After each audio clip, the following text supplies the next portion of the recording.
Pray. But don't pray haphazardly.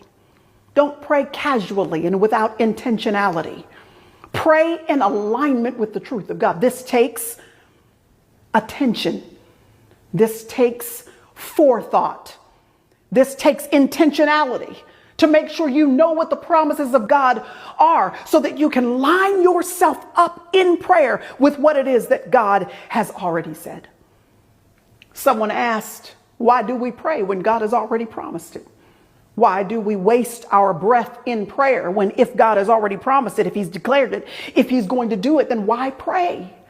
The reason why is because prayer is the key that begins to unlock the resources of heaven so that they are unleashed onto the landscape of our earth of reality.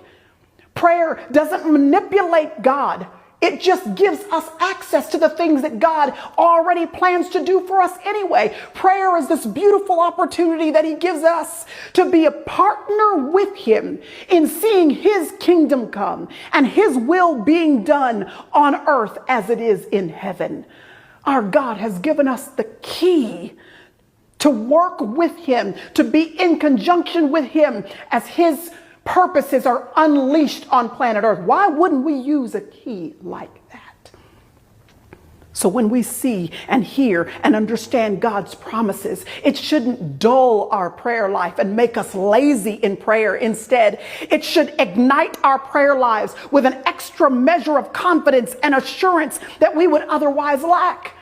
Now that we know God's promises, instead of floundering in our prayer lives, now we've got some concrete truths to rest what we're saying on.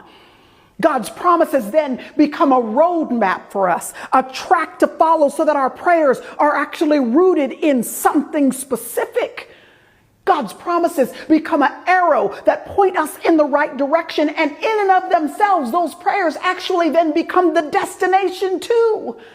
You don't have to know the details of how everything is going to work out, but you can base every single prayer directly on the promises of God because he is not a man that he should lie.